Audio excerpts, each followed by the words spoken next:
আসসালামু আলাইকুম রহমতুল্লাহি ওবারাকাতুহু। আমি মোহাম্মদ মুসাব্বিরুল ইসলাম রনক। আশা করি আল্লাহ সুবহানাহু ওয়া তাআলার রহমতে আপনারা সবাই অনেক অনেক ভালো আছেন। আজকে পবিত্র কোরআন এবং আধুনিক বিজ্ঞান এই সিরিজের 28তম পর্ব, এবং আমরা আজকে আলোচনা করব সমুদ্রের পানি কেন নীল কালারের দেখায়। আমরা সমুদ্রের পানিকে নীল কেন দেখি? এই প্রশ্নের উত্তর যদি আপনারা জানতে চান তাহলে আজকের ভিডিওটি সম্পূর্ণ শেষ পর্যন্ত দেখতে থাকুন।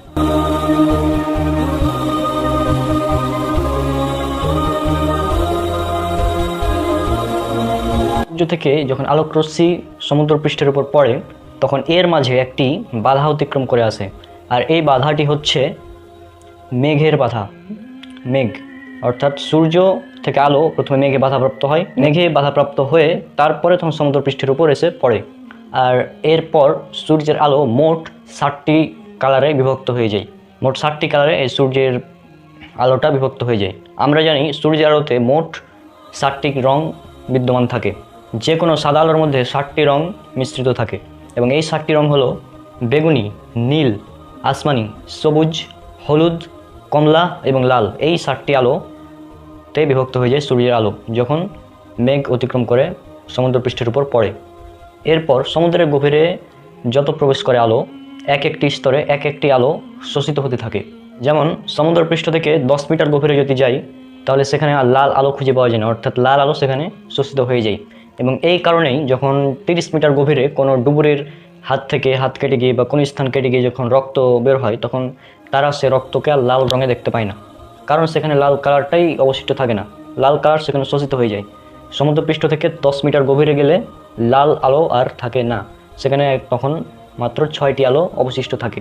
এর পরবর্তী 49 মিটার পর্যন্ত যখন আলো পৌঁছায় তখন কমলা আলো শোষিত হয়ে যায়। আরও 50 মিটার গভীরে গেলে তখন আর হলুদ আলো থাকে না, হলুদ আলোটাও তখন শোষিত হয়ে যায়। একই সাথে আরও গভীরে গেলে বেগুনি, আসমানি, কমলা এগুলো আলো শোষিত হয়ে যায়।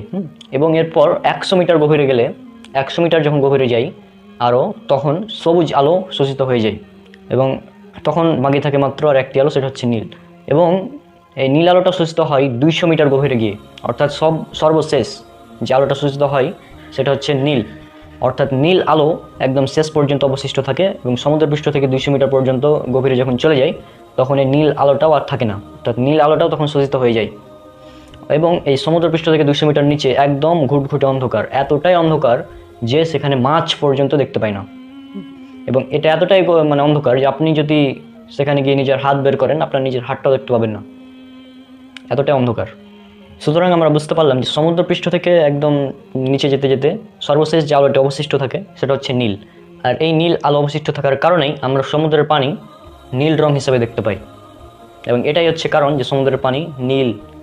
পুরো বিষয়টাকে যদি আমরা সংক্ষিপ্তভাবে বলি তাহলে সমুদ্রের উপর থেকে আলো পতিত হয়, তা সমুদ্রের তরঙ্গের মধ্যেও প্রতিফলিত হয়। এভাবে তার একটি অংশ সমুদ্রের প্রবেশের ক্ষেত্রে বাধাগ্রস্ত হয়। এবং সমুদ্রের নিয়ত গতিশীল তরঙ্গমালার বিভিন্ন স্তর রয়েছে, এই তরঙ্গগুলি একটির পর একটি স্তরে স্তরে সঞ্চালিত হয়। এ কারণে তরঙ্গের গতি ও গভীরতার উপর নির্ভর করে বিভিন্ন স্তরের তরঙ্গমালার ভিন্ন ভিন্ন আলো প্রতিফলিত হয়। ফলে সমুদ্রে যে আলো প্রবেশ করে তা গভীরতা বৃদ্ধির সাথে সাথে হ্রাস পেতে থাকে, এবং সর্বশেষ সর্বনিচে সর্বগভীরে সবচেয়ে গভীরে কোনো আলোই অবশিষ্ট থাকে না। এতটাই অন্ধকার হয়ে যায়, ঘুটঘুটে অন্ধকার হয়ে যায় যে কেউ যদি নিজের হাতটা বের করে সে হাত আর দেখতে পায় না। এবার চলুন এই বিষয়ে পবিত্র কোরআনে কী উল্লেখ করা আছে আমরা এবার চলে যাব পবিত্র কোরআনে সূরা নূর সূরা নম্বর 24 আয়াত নম্বর 40। এই আয়াতটা যদি আমরা পড়ি, আমি পড়ে শোনাচ্ছি, আপনার স্ক্রিনে দেখতে থাকুন। এই আয়াতটা ভালোভাবে লক্ষ্য করবেন, তাহলে বিষয়টা একদম ক্লিয়ারভাবে বুঝে যাবেন। এবং তা গভীর সমুদ্রে ঘনীভূত অন্ধকারের মতো যা কাচ্ছন্ন করে ঢেউয়ের উপর ঢেউ, তার উপর মেঘমালা, অনেক অন্ধকার, এক স্তরের উপর অপর স্তর, কেউ হাত বের করলে আদৌ তা দেখতে পায় না, কেউ হাত বের করলে আদৌ তা দেখতে পায় না। দেখুন খুব সুন্দরভাবে পবিত্র কোরআনে এই স্তরগুলোর কথা উল্লেখ করা হয়েছে। একবার চিন্তা করুন, জাস্ট একটির পর একটি যে তরঙ্গমালা রয়েছে তার যে বিভিন্ন স্তর রয়েছে এগুলো কত সুন্দরভাবে উল্লেখ করে দেওয়া হয়েছে। এবং সমুদ্রের গভীরে গেলে যে একদম ঘুটঘুটে অন্ধকার, কেউ যদি হাত বের করে সেটাও দেখতে পাবে না, সেটাও দেখুন কত সুন্দরভাবে উল্লেখ করা আছে এই কোরআন।